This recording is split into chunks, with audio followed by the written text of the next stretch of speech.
Ces personnes qui approchent la quarantaine, voire plus, et qui ne connaissent toujours pas les règles élémentaires, les grands fondements de leur propre dîn. Moi, je trouve ça sidérant que chaque année encore, on ait des personnes qui ont 40, 45, 50 ans, des personnes qui ont 25, 30, voire 40 ans, on va dire, d'islamité, entre parenthèses derrière eux, et qui chaque année reviennent nous poser toujours les mêmes questions sur est-ce que le fait de vomir, ça coupe le jeûne? Est-ce qu'une piqûre, une anesthésie? Est-ce que le sommeil? Est-ce que les menstrues, les lokis et que sais-je encore coupent le jeûne ou annulent le mois de Ramadan, etc., etc. Moi, personnellement, je vais vous dire une bonne chose. Des personnes qui approchent la quarantaine et qui sont musulmans, musulmanes, soi-disant depuis toujours, et qui débarquent chaque année pour nous poser ces questions, moi je trouve ça inadmissible. Je trouve ça inadmissible d'autant plus que ça veut dire qu'ils sont, ces gens-là, parfaitement incapables d'expliquer ces règles élémentaires à leurs propres enfants, parce que, hélas, ces gens font des enfants. Bon.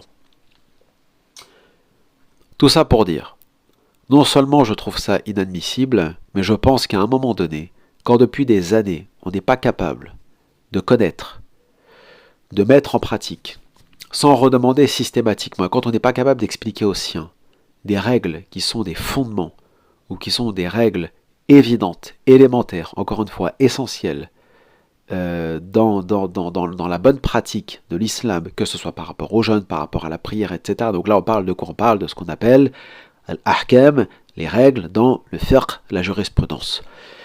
On n'est pas en train de parler de sujets extrêmement complexes, ce qu'on appelle par exemple le fiqh al-muqaran, c'est-à-dire la jurisprudence comparée. C'est complexe, ça nécessite de prendre des cours avec un imam, un connaisseur, un prof, peu importe. Bon.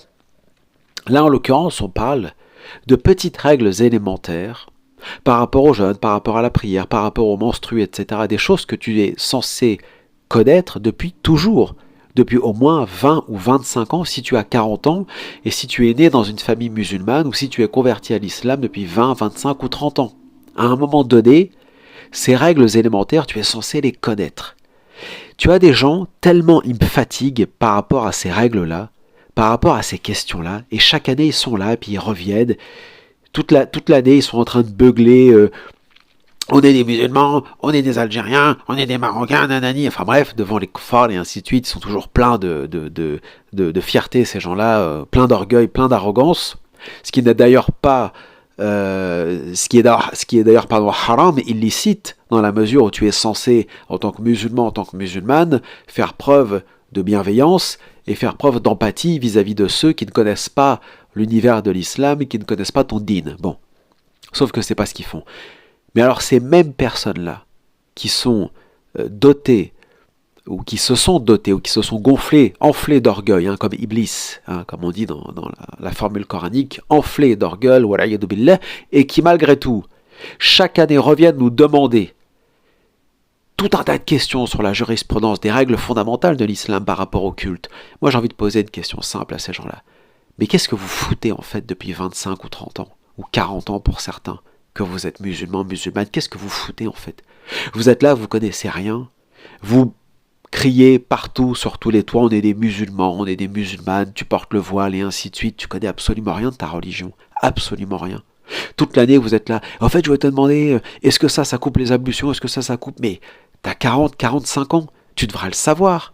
C'est tellement évident, c'est tellement élémentaire. On n'est pas en train de parler de, par exemple, est-ce que oui ou non, les anges ont une pensée ou un cœur ou des sujets, parfaitement secondaires dans la croyance, qu'on appelle des ramifications, dans la doctrine et qui sont un peu complexes, un peu philosophiques parfois, un peu qui relèvent de ce qu'on appelle la scolastique ou la théologie spéculative. Non, on n'est pas en train de parler de ça.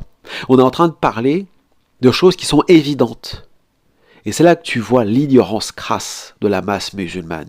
Ils ont beau crier partout, on est des musulmans, on est victimes d'islamophobie, mais en fait, ils ont tellement, parce qu'ils connaissent tellement rien, ils ont tellement pas l'air d'être musulmans, ces gens-là, qu'on se demande à quel moment ils sont victimes d'islamophobie. Parce que moi, si j'étais un islamophobe, je me demande comment je les reconnaîtrais dans la rue, ces gens-là, puisqu'ils sont tellement pas connaisseurs de leur propre religion, qu'ils ont l'air tellement pas musulmans, que je vois pas pourquoi on les agresserait, en fait. Enfin, vous allez me dire, j'exagère un peu, c'est un peu méchant, etc. Mais s'il vous plaît, à un moment donné, comment tu peux approcher la quarantaine ou la cinquantaine, t'es là, tu sais toujours pas si vomir ou se faire vomir ou ravaler, astaghfirullah, son vomi, annule, coupe le jeûne. Non mais sans blague, t'as 40 piges. Il y a des milliards d'ouvrages de fiqh, de jurisprudence, fiqh siyam, fiqh ramadan, etc.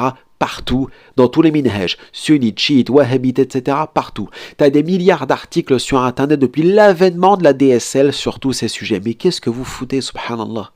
À quoi vous jouez? Ah, vous êtes sur Netflix, les séries américaines, les pop-corn caramélisés, etc. À un moment donné, il faut apprendre son digne une bonne fois pour toutes, là.